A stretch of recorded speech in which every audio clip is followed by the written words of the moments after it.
Good afternoon, everybody.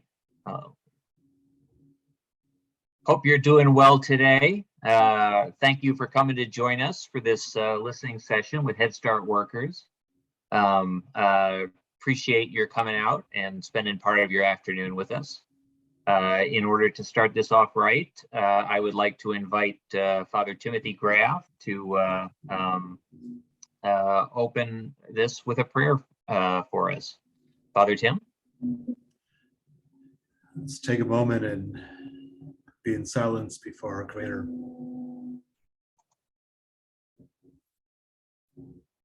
Loving God, as we gather together this afternoon, we ask you to give us open hearts to hear the stories and the struggles of our brothers and sisters working at Head Start.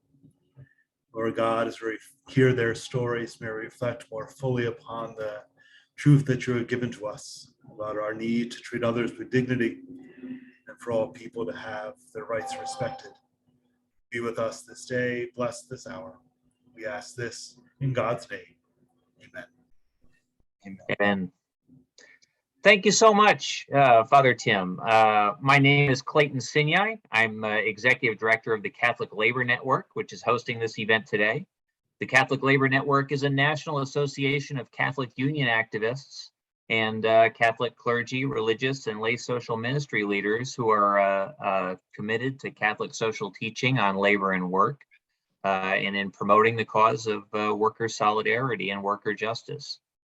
But before I introduce our guest speakers, I'd like to go around the room and have each of us who are participating introduce themselves. So let me call your name out, and if you please tell us who you are and where you're calling in from. So I'll start with Sister Faith. Yes, I'm Sister Faith Halligan, a daughter of charity here in Albany, New York. I worked for Dutchess County Head Starts under the Astor Home for Children for 9 years. And I have a great interest in those folks who work for Head Start. Great, thank you for joining us. Rita Schwartz. You're muted, Rita.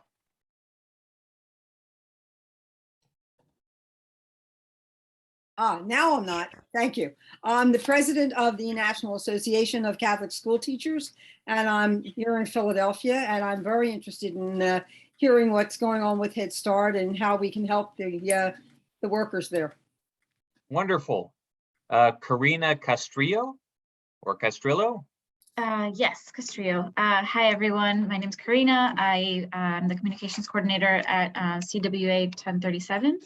I was actually invited here today by my colleague, Luani Castro.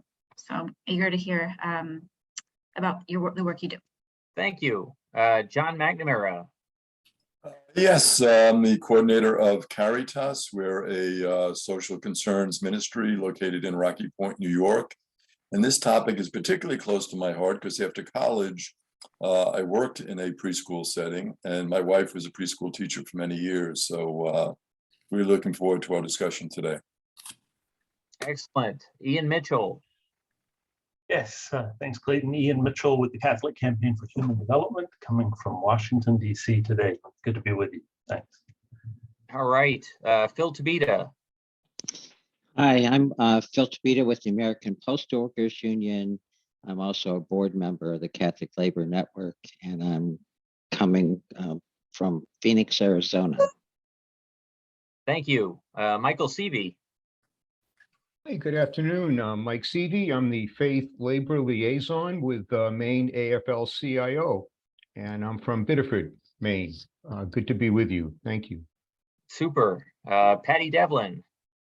I gotta say, I love saying Biddeford. Hello, everybody. Patty Devlin, retired from Laborers International a couple months ago, and proud member of the Catholic Labor Network Board, calling in from Rockville, Maryland. Thank you. Mary Bowler. Hi, I'm Mary Bowler, and I'm involved with Pax Christi and the Poor People's Campaign. And we're going on the June 18th, Poor People's Campaign March in DC. And this part of it is very much a part of what we're trying to do, is focus on issues, getting away from putting money into military and putting it more into health and education and people's needs. And pray for us, please. I'm traveling by train from Union Station in LA to DC Station in DC. All right, thank you. Pamela Cortese. Hi, I'm Pamela Cortese. I'm from the Youngstown, Warren, Ohio area called the Mahoning Valley. I'm with AFSCME Retirees, and I'm very anxious to hear what's going to be said today. Thank you. Thank you. Charles Clark. Good afternoon. I'm in Philadelphia, Pennsylvania. I'm with PhillyCam, which is Philadelphia Community Access Media. Thank you for joining us. Now, William Bax says that he is not with a camera or a mic, but Father Ty Hullinger, I bet you can. Yeah, Father Ty Hullinger, I'm in Baltimore and with the Catholic Labor Network as well, and also just have seen the great work Head Start's done in the Panhandle of Maryland, but also in Appalachia, but also in the city of Baltimore. So it's good to be with you all. All right. Well, thank you very much, all of you, for joining us here today. As I mentioned, I'm Clayton Sinyai, Executive Director of the Catholic Labor Network. As many of you know, Head Start was created in 1965 as the cornerstone of the war on poverty. Research had established that children who lived in poverty were underperforming in school. Head Start sought to address this by providing high-quality early childhood education and services before these children entered kindergarten to make sure they were ready to succeed in school. While publicly funded, in many communities, including Newark, services are delivered by nonprofit agencies. Head Start workers in Newark are represented by a labor union, the Communications Workers of America. Catholic social teaching holds that unions play an important part in the workplace. Unions ensure that workers earn a just wage, have safe working conditions, and are treated with respect. They also help uphold the quality of goods and services. Today, we're going to hear from Head Start workers employed by a Newark area nonprofit known as the Leaguers. These dedicated men and women provide instruction and support to some of the community's most vulnerable children, but they have concluded that their workplace is broken. They are trying to fix it through their union and through the collective bargaining process.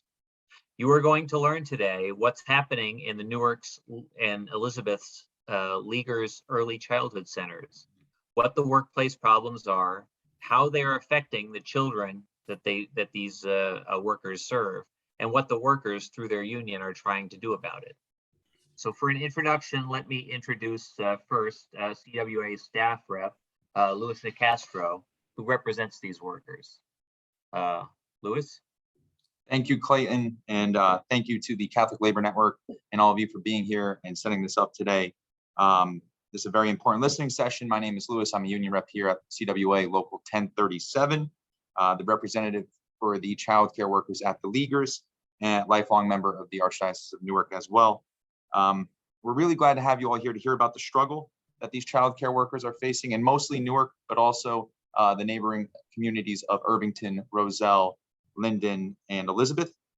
You will see that the child care that my union brothers and sisters carry out is not only an essential utility for our society, as this pandemic has shown us, but is also truly the work of angels. This work demands immense patience, compassion, and self-sacrifice. So it is time that management starts treating them with the dignity and respect that they deserve. And with that said, I'd like to also introduce my union sister Elba here, who is a worker at 1189 East Broad Street in Elizabeth. And we will also shortly be joined by another worker, John Graham, who is at the Bakery Village location in East Orange, New Jersey. Good evening, everybody. My name is Elba Robles. I'm an assistant teacher at the site of 1189 and Elizabeth from Leaguers. I have been in the company for 16 years now in the same site. We teach children from 3 and 4. A lot of my coworkers have been leaving because of the issues we've been having. We have our union. We've been with them since 2006 because Leaguer didn't have no union. We fought for it and we won, and we have the union now. But now we're trying to get a contract and we're having a lot of issues for us to get our new contract. Go ahead, Lou. That's a lot of issues to say the least. But the fight continues, and yeah, thank you all for being here. Clayton, you want to start off with some questions for Elba, and when John comes here, we can fill him in? Sure. Elba, can you tell us a little bit about, I've heard a lot about understaffing issues at the Leaguers facilities. Can you tell us a little bit about your experience with understaffing? Well, the understaffing bring a lot of issues. A lot of teachers, assistant teachers have been leaving to other companies, other districts because of the pay, first of all. They be, getting paid more. Leaguers haven't gave us a raise in many years. And it affects us, the ones that are left in there, because sometimes you have one teacher in one classroom. For preschool, it's 2 teachers per classroom because it's 10 for 1. So we have classrooms right now that are only one teacher teaching 15 to 20 children. And that makes it hard for everybody, because if I'm in a classroom helping another coworker and that teacher is not have an emergency with a student or something, I have to run, or whoever have to run and help out. So that makes the year, and everybody, even the students, because some of them have to get used to, because some people have to leave one of the classroom to sub another classroom, and they used to have their own teachers. So that makes everybody and student really, having a lot of problems. So it makes this year's being the worst between last year and this year, but this year's been the worst time for us to be understaffing, and more because of COVID too. People get sick with COVID, so they start being out. So we have to replace us that, be the sub, because they don't even have sub to come in and help us out.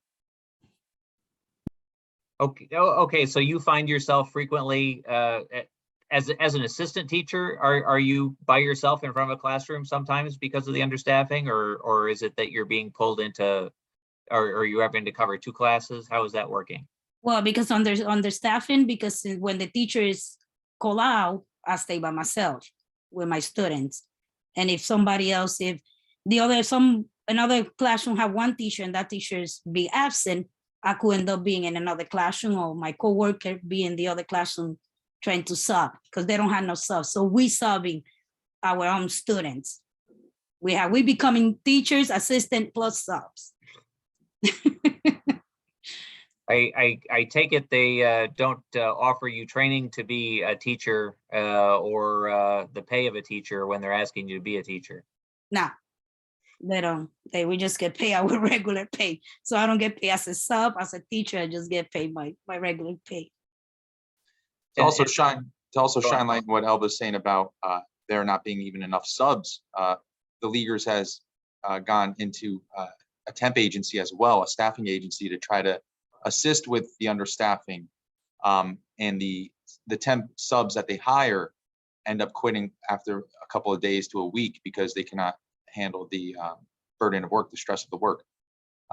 So every possible solution that they've tried to throw at this has just been a Band-Aid over a wound. I mean, it's not really helping.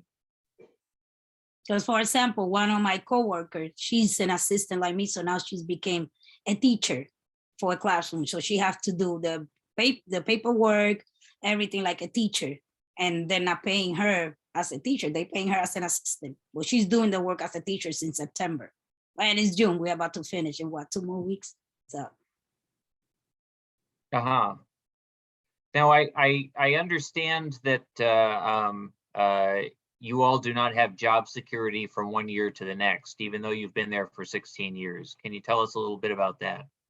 Yeah, every year we finish in June. So now we have to wait until August to find out if we have a job in September. we don't sign no agreement. We don't sign nothing before we leave in June.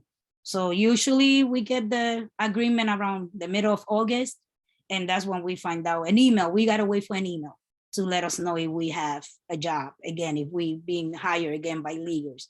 Makes our summer, well, mine especially, not fun at all, because I have to see what I spend my money over the summer, because I don't even know if I have a job in September. And it's been like that. I've been there 16 years, and it's been like that for 16 years. Right. So They're exploiting these teacher renewal contracts to circumvent just cause termination. They're stating this isn't a termination. We are choosing not to renew your employment here over the summer. And like Elba stated, it affects workers. If you're a teacher, how could you effectively plan to go on vacation when you don't know if you'll have income coming in September? How could you plan to visit family abroad? Many of these workers are immigrants who can't go to Latin America or go to the islands because they don't know if they'll have income come September. Now, how do you see the understaffing that the leaguers are experiencing? How do you see it affecting the children that you serve? They affect them because, like I was trying to say before, that if I'm in my classroom, I have my students from September. So if they take me away from my students to go sub another classroom, I don't know if I'm gonna be there a day, 2 days, 3 days. So then if the other classroom get used to, it's like when you create a relationship, you used to of that teacher, you used to of everything, and then you leave. Then I see my students, where you went, Miss Elba? You're being out, and I could be in another classroom. The building that I work is 2 floors, so I could be downstairs in the first floor, and they don't see me all day. So they be thinking that I'm absent and I'm subbing. So that makes them feel, not secure enough, because they could put somebody else in my place, and they got to get used to again of a new teacher. The same way, if I'm subbing for a week or 2, then they bring somebody in. I have a relationship already with those students, and then I leave, they got to start all over again, feeling secure and, having a relationship with that other teacher or, whoever come and cover the classroom. And that affects a lot of the students, because a lot of the students depend on us, depend on teacher. They trust you. They could come and talk to you. We have them for 6.25 hours a day, 5 days out of the week. So I feel like I'm the mother, the sister, the grandmother. Well, I'm a grandmother, so I feel a lot of connection with a lot of these students, and they trust us. That's why I feel that it hurts the kids too. We just had someone drop a question in the chat, and I invite anybody to do that if they like. Do you qualify for unemployment benefits over the summer when your contract expires at the end of the year? That's a big no. We did it for a while. We got over, but I guess she said no because we are 10-month employees. So like school district, it's the same thing. But she used to do with us the 12 months extended paycheck. But I don't know what happened, what they did wrong, that they had to stop it. But we cannot collect unemployment. That's a big no. And we had to sign paper with a lawyer that nobody's supposed to collect unemployment. I want to reiterate, like Elba stating here, you cannot collect unemployment. It's similar to the school district, but only different in the regard where a school teacher in the public district will have tenure after a while. These teachers are working, as you can see, like Elba, 16 years, no tenure. Yeah, I could be gone tomorrow. Like they could tell me, yeah, and then on the 23rd, that will be my last day, but I will never know until August. Right. I also want to introduce John Graham, who is a family worker, family advocate at the Bakery Village location for the Leaguers. Hello, everybody. Hello there, John. Mr. Graham, how are you today? I'm all right. I'm all right. Would you tell, your job is a little different than Elba was telling us about her job. Can you tell us a little bit about your job and what it is and what you do? Okay. I am the family advocate at the Leaguers. What I do is I recruit the children in order for Elba to teach them. We go out into the community and we recruit children from ages 0 to 5. And besides that, we do so many other things, stemming from data entry, Parent relations, right? yeah, Family parent relations, check-ins, right? we do the check-ins for the children, make sure they are the temperature checks, make sure they're cleared to come into the building. Anything social service that requires social services, we that's what we do. And that could come from anywhere from referring parents to different services within the city, doctor appointments for the children, to get dental screenings for the children. We do a variety of different tasks. Okay, and can you both tell us a little bit about the salaries for people who work for the leaguers in the different job categories? Teacher's assistant, right now, it depends in the site that you work, the district you work for, because it comes like our site is Head Start / Abbott, so we get a percentage from the district for Elizabeth. But right now, we're making 42. Teacher's assistant. Teachers, they make around 60 in my site. Newark, I think, get paid less. It's like depending the district. With Head Start only, I think Roselle Head Start associate teacher don't make no more than 30,000. And as far as the family advocates, they start anywhere between 30 and 35. Okay, so we're talking about the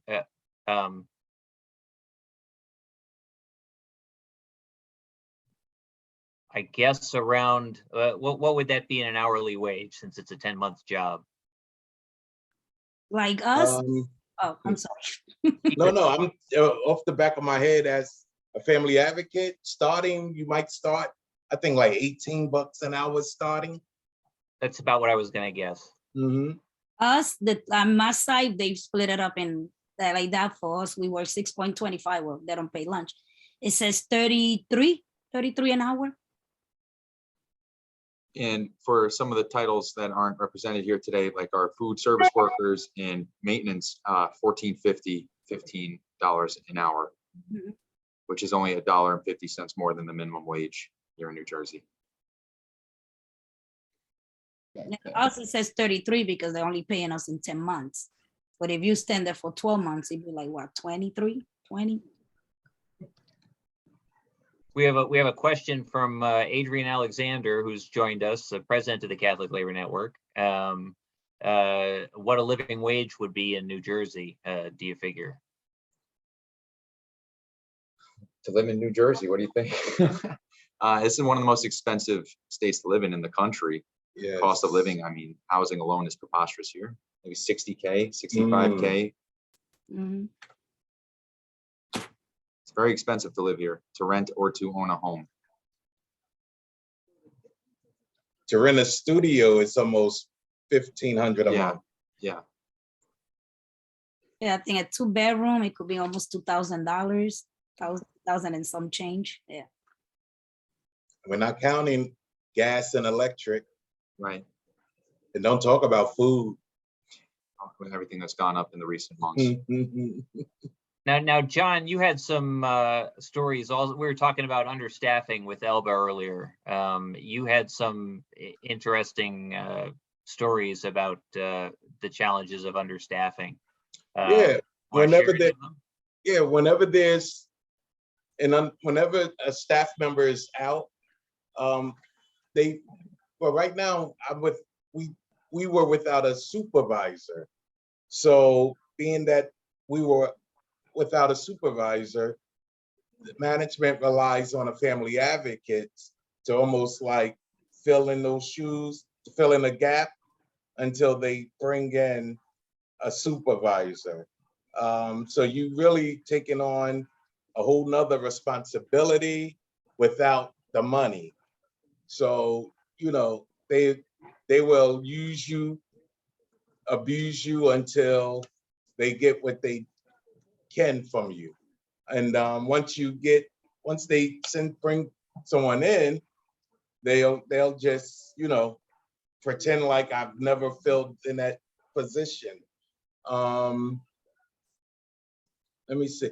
As far as like when staff members are out, if a teacher is out, they expect the family advocate to cover the class until, you know, they get someone to, you know, come in and cover. And if the receptionist is out, I got to be the receptionist as well. So you're wearing so many hats to where it's not even funny. And then you looking, and then when you say something about, hey, compensate me, now you target it. You're like the troublemaker. It's like you're not the team player, but the team player need to get some team pay. I remember you telling me a story about a child needing to use the bathroom and how that played out because of the understaffing situation. Yes, there was a time, well, a few weeks ago, the teacher was by herself, and the child had to use the bathroom, so she had the other children sitting down in the classroom. Her coach came and told her, your children shouldn't be sitting down while she's in the bathroom with the other child. So she was like, what, you wanted me to bring all of the kids to the bathroom? And she was like, yeah, that's what you should have done. But I had to tell the coach, look, she's by herself. You can't, you know, she's only one person. You should have someone else in that classroom with her. She has a full class and she's by herself. So what you expect her to do? So they kind of, you know, got on her case for that, but I kind of, you know, intervened on her behalf because I didn't think it was fair that you're gonna, you know, scold her for that. They expect workers to be able to bilocate like Padre Pio is what they're trying to do. Is what they really want you to be in two places at one time. And it's been time when you're by yourself and there's nobody to cover you for lunch. You don't have lunch. You got to stay in the classroom the whole time you are at work. So you don't have sometimes even lunch. And then you put it like you don't have lunch, but you never see that money. They never paid you for it. Now, how are you all trying to deal with this through the collective bargaining process with the understaffing issues and that you've been describing and the employment insecurity? You mean like, oh, go ahead, Lou. no, sorry, to clarify, you mean through their union, right? How through our collective power? Right. Well, right now, my fellow workers here are fighting for better pay. They're fighting for better benefits, fighting for more incentives to retain workers, right? So why would a teacher or a family advocate want to work for leaguers when they have a better alternative in the public school system for doing the same work, right? So what we're fighting for is to raise that standard to help retain workers, right? To help keep people and not continue to hemorrhage good workers to the public school system or to anywhere else. I mean, people are leaving the childcare industry altogether because of the experience they have here. Maybe, you know, Elba, John. No, Lou is right. I mean, I've been doing this almost 20 years, not with the leaguers, but, you know, in my career with early Head Start and Head Start. However, I'm at the point now where I'm looking to, you know, go somewhere else because you could go somewhere else, make the money, and don't have to deal with a lot of the disrespect that comes with the job. So, you know, it's burning out good workers. Yeah, and I'm not the only one. You have teachers talking about leaving, family advocates talking about leaving. That's all you hear, you know?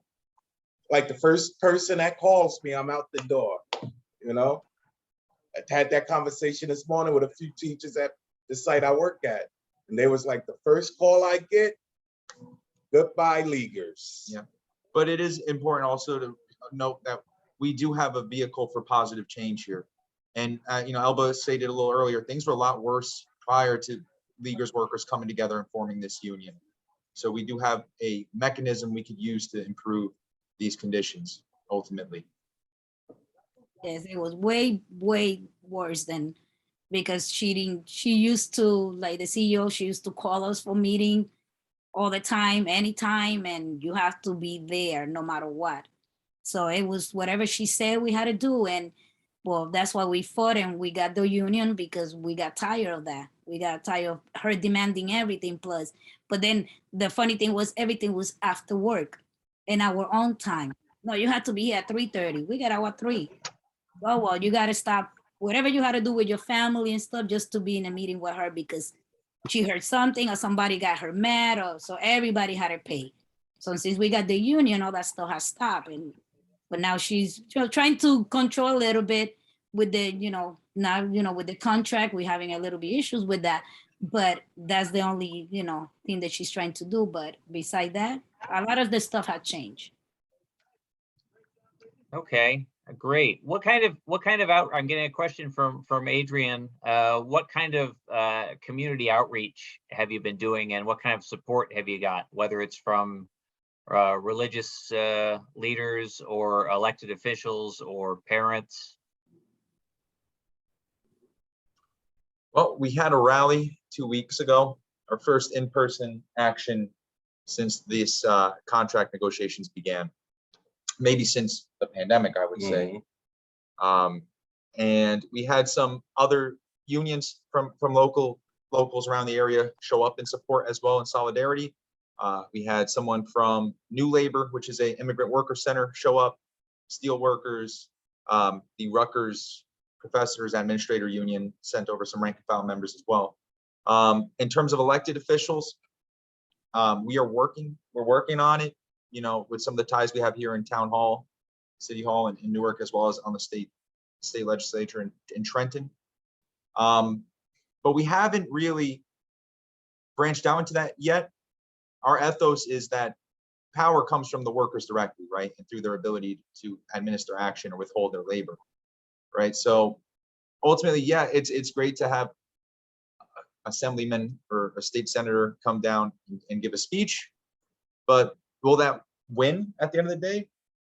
I don't think so. I think what will win is 100, 200 Leaguers workers marching out or rallying in front of headquarters, or doing a picket line or a noise demo or a phone blast or something like that. That's, we're of the belief here that direct action gets the goods. These help is great.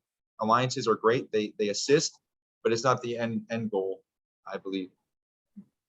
That's how we've won in the past. Great. We've had the same question from 2 people, which is tell us a little bit about how the union has created some positive changes during these years that you've had the union. For us teachers, a lot, because like I said, she used to at the beginning when, like I said, I started there, the first 2 weeks of August, before we left in June, she demanded nobody to make no commitments the last 2 weeks of August, because we are supposed to have professional development trainings. Since we had the union, it's not mandatory. Before the union, it was that was unpaid work, is what you're saying. Work, yes. Yeah. Okay. Unpaid. We had to be there from 8 to 4, mandatory. Since we have the union, it has changed. It's whoever, it's not mandatory because it's your own time. You're not getting paid for. And now we get a lot of trainings during school hours from September to June. That's one of the good about the union. Another one, like I said before, she used to do meetings after work, after 3 o'clock, mandatory too. She had an issue, that she find out something, somebody did something, we had to go to headquarters, whatever time she called after 3 to meet up with her. Since the union, she's not allowed to do that. Everything she have to say, have to do it, have to be doing working hours. Because everything she would do is without paying us after working hours. As far as the family advocates go, they used to when I first came here 5 years ago, they wanted you to have mandatory parent meetings after working hours without being compensated. When the union came aboard, all of that after work stuff went out the window. If we can't meet during working hours, then there won't be a meeting. So that played, the union playing a big role in, assisting in that area, because they actually, tomorrow they're having a meeting at my site at 4. However, management is conducting that meeting. So that's a big plus for the family advocates. Well, I can say from experience, not working off the clock is a major change in your life when you're working. So that is a important aspect of organizing. I'd like to switch it up here a little bit and ask Father Timothy Graff to weigh in and tell us a little bit about, in light of Catholic social teaching, what he makes of what he's heard from these workers about their situation and their union. Father Tim? Sure, thank you. First of all, John and Alba, thank you for sharing your stories and bringing a greater awareness of your struggles and what's going on. So thank you for your courage for that. And thank God you found CWA, to help you in all that. And Louis, thank you for working so closely with our brothers and sisters. I guess a couple things struck me as you were speaking in relation to Catholic social teaching.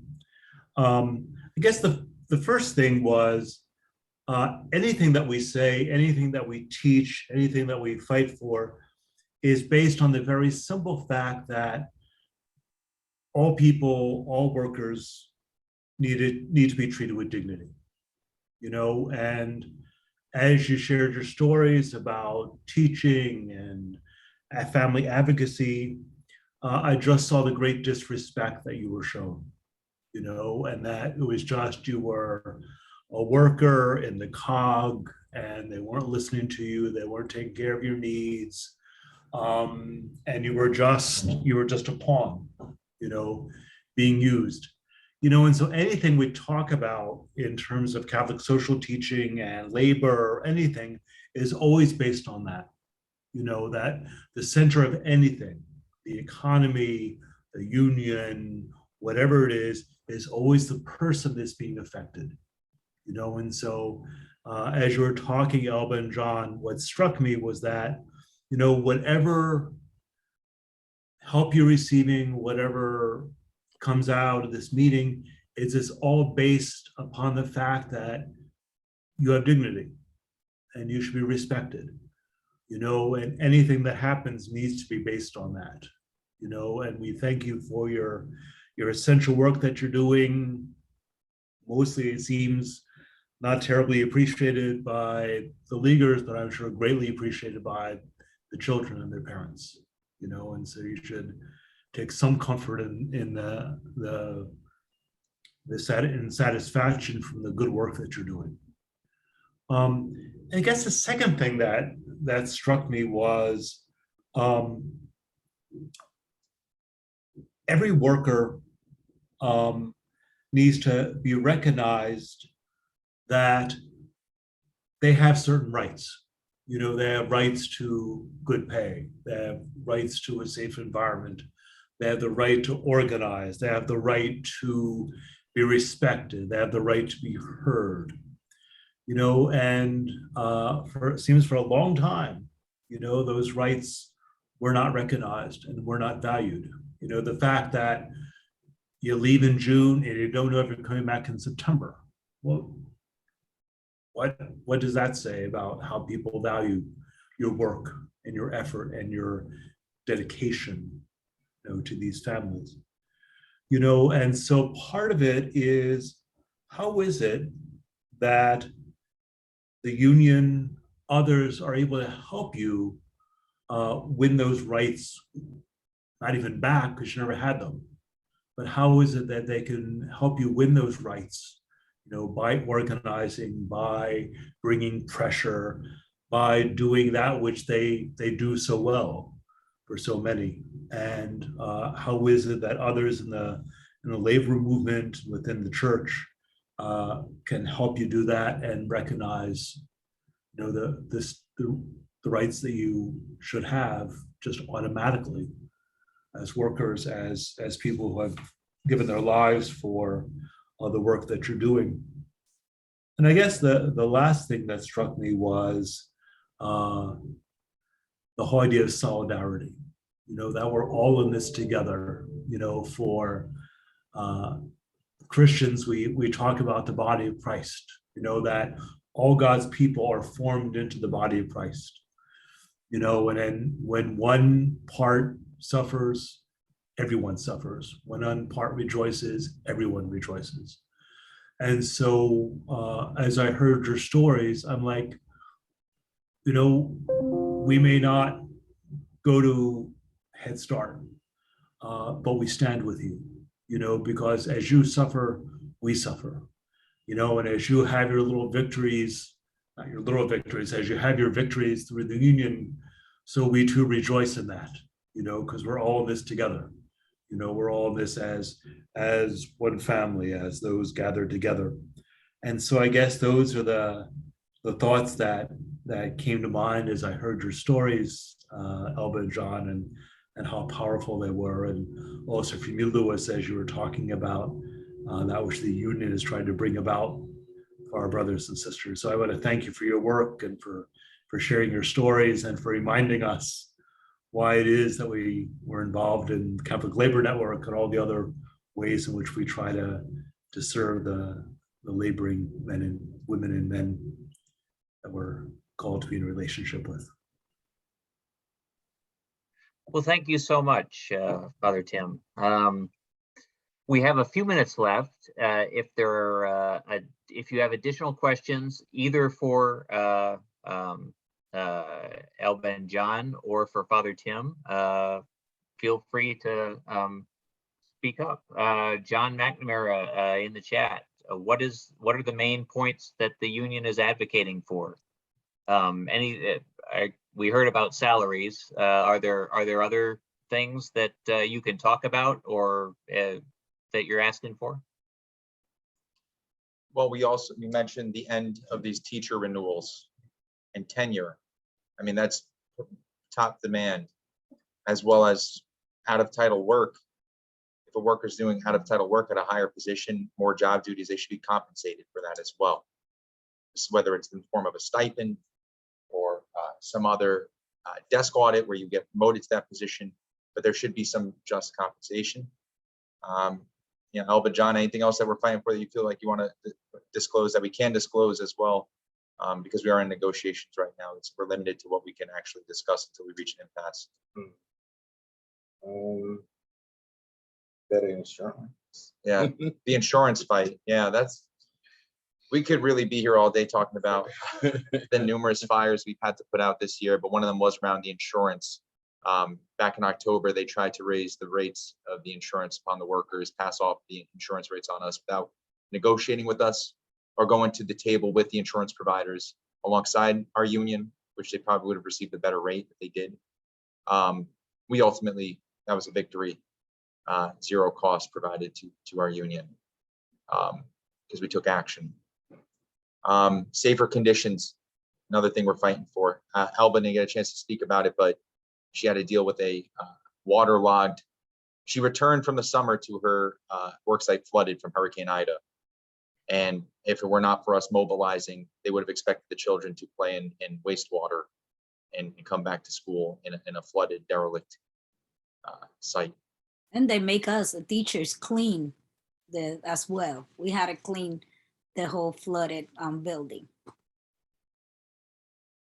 So what is the status of negotiations now, and what's making them take so long? Rita Schwartz is asking. Where we're at now, we have a session tomorrow at 4 p.m. We've been going back and forth. There has been some concessions from management. We're getting there. I mean, I asked Elvin John this. I think I'm right in saying this. They're trying to prolong this into the summer because they know it'll be harder to get workers to do job site actions if only the janitors and drivers or whoever are there. So, but that's okay. We have a strategy as well for the summer. So, without giving too much away. What is the leaguer's objection to giving some kind of tenure for teachers? This may be better for Elba to answer. Why do they keep saying that they need these renewal contracts? They said because some teachers, they go through our observations, the one that they do maybe in March, April, and everybody pass without no problem. But then they go back to that. And that's why they say over the summer, that's the time that they look to make sure everybody's doing what they're supposed to, that they pass, the observations. But I don't feel that's fair. That's all bull, but what can I do? This, just deal with it. Would you say that a lot of it has to do with them wanting to retain power? That's exactly what it is. Well, yeah, retain power, but I just want to be a little bit more nicer and say about observation. But It's control. They want to control.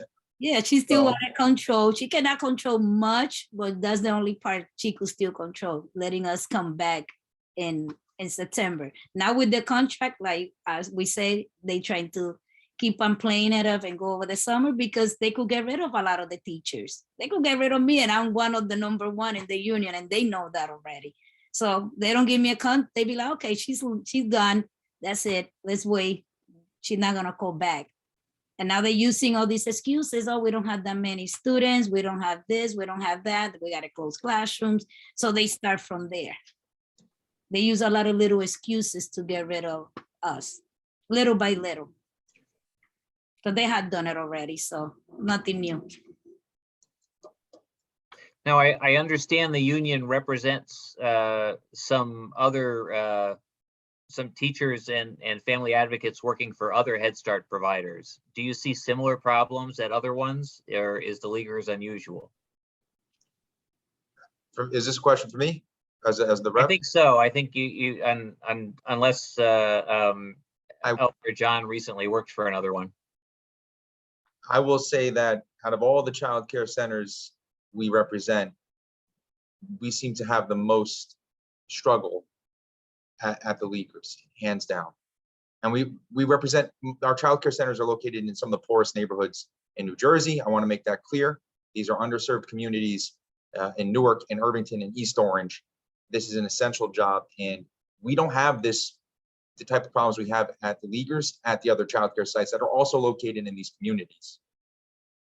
I mean, Elba and John, you have coworkers that worked at other sites, at other centers. Well, I came from a different agency, and it was not like the leaguers. Also, I worked at another agency when we had a different union at the time. However, management respect the union.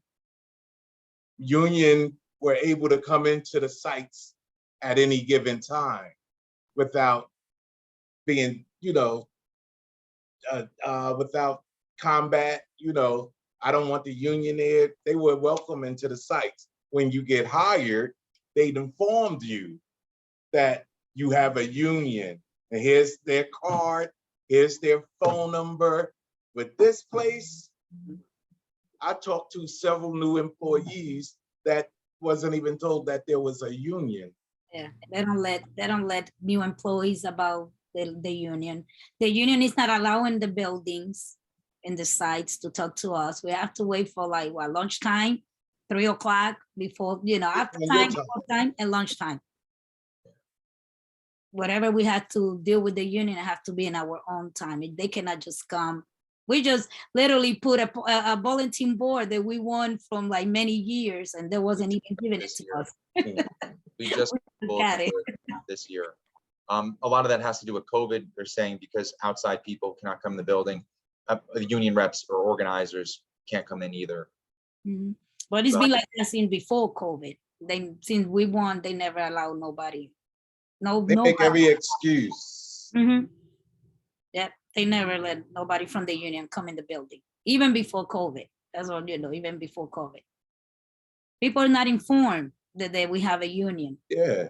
We the one who informed the new workers that we have a union. They'd be surprised. You have a union? I didn't even know. Leaguers, when I did my paperwork, they never told me there was a union. Where I got to sign? Well, they give me the card so I could sign up.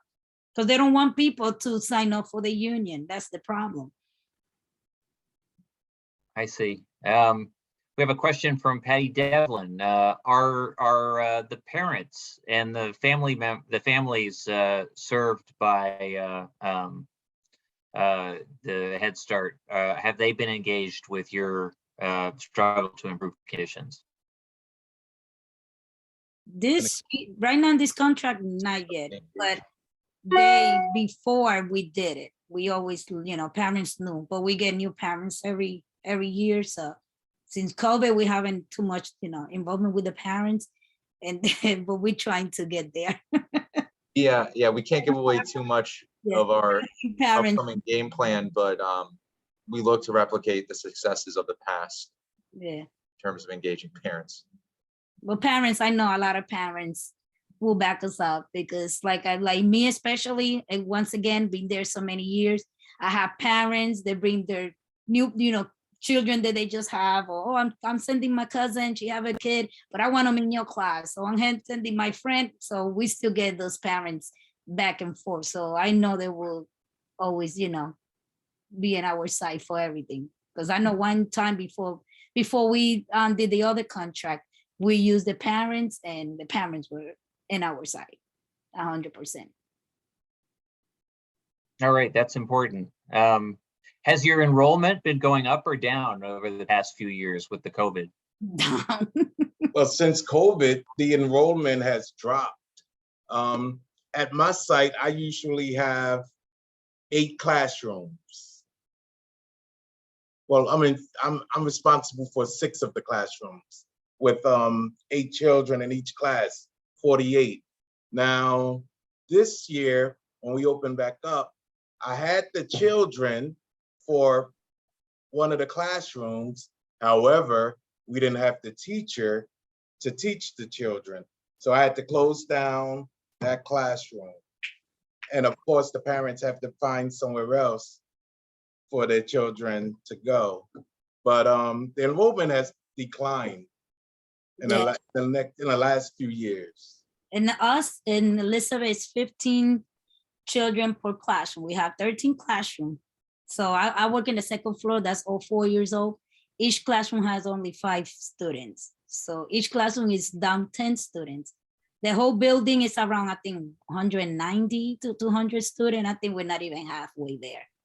We I think maybe had 90 students in the whole building, or 100, not even, because kids going back and forth. But yeah, classroom downstairs maybe has 7, some of the other one have 11, but nobody's full enrolled. Nobody, no classroom have 15 students yet, and it's not gonna happen. But upstairs in the second floor, everybody to be open to at least us to still in the building, we have 5 students the whole year. And this is COVID related, you're saying? Mm-hmm. Okay. Yes, COVID. Yeah, more parents are home with the kids, more family members have retired since COVID began that may have been close to retirement age that could take care of the kids. There's numerous factors that this pandemic has really seen a sharp decline. And that is everywhere. I have to say that's not just as every child care center that we represent, I would say. Clayton, can I ask a quick question? Please. So Adrian Alexander, I'm on the board of Catholic Labor Network, and thank you all for taking the time to be with us today, and Clayton for coordinating the conversation. I'm excited to hear what you have to say. I work for AFSCME in my day job, and in Illinois, we represent some Head Start centers as well. So appreciate the work that you all do. I was just curious, since we're from all over the country, if there. Adrian, you muted yourself somehow. If there's one thing that we could do from across the country to support your contract fight, are there ways that we can stay in touch with, the contract fight? How would you suggest that we do so, since you're talking to folks from outside of New Jersey as well? Good question. How can people from outside of New Jersey, outside of Newark in the community help out our fight, our struggle? I think letters. Yeah, I was gonna say, call them up. Lou, sorry to just jump in really quick. As a communications coordinator, I think that following us on social media to see what's going on with bargaining negotiations would be good. We have Facebook, Instagram, Twitter. It's at CWA 1037. And then we will be posting updates there. If there's like a petition that you need to sign or letters to send, you could probably check that out. And we'll be posting that there. Yeah, Karina, maybe you could drop the @ in the chat. So Yeah. people follow us on social media, stay informed about it. I think after, like John was saying, letters and stuff like that, I think after we're finished engaging the parents and bringing the parents into the struggle, we're going to open it up to the wider community as well. And outside, abroad, anyone that wants to help, whether it's petitions or letter writing campaigns or Right, phones out. signing our petitions usually really good, because I know she don't like too much of that stuff, and it's only us employee that sign it, but when she see we got other people supporting us, it's gonna be really she's gonna be really upset. Media Like when we do the signing petition, and it's a lot of us, but seeing some other folks, from all over the place, being in our side and following us for, helping us out, that's gonna be, because Leaguers is a big place and a big company, and a lot of people knows Leaguers, and a lot of parents like to bring their children to Leaguers because they've been, it's been for many, many years. So a lot of people really knows her. So hearing that everybody else is signing petition, not only the workers, it will be really a good thing. And like John said, sharing our media, like when Karina makes a post on our Instagram or Facebook, if the CEO sees that the views are in 2,000, 5,000, it's been shared 500 times or something, they start to get a little nervous, that this is getting out there. And of course, when we have in-person actions, if you're in the area, come down, and we really appreciate that we're in front of our clergy here as well, because when we have in-person actions, a lot of our workers are from Latin America or from Haiti or from African countries, are Catholic, that may be afraid. They may be afraid to come out on the picket line. But if they see their pastor, if they see members of their archdiocese, members of their community out there, they'll no longer have that fear, knowing they're protected. They have some sort of divine intervention here. So, well, our hour is up. I want to thank everybody who came today. I want to especially thank Elba and John and Louis for sharing their story with us, and Father Tim from the Archdiocese for offering his commentary. And I encourage all of you to follow this campaign on social media, and if there's something to be done, I may well be reaching out to you again. Thank you very much. Thank you all. Thank you, Clay, and thank you all so much. Have a good afternoon. God bless and solidarity.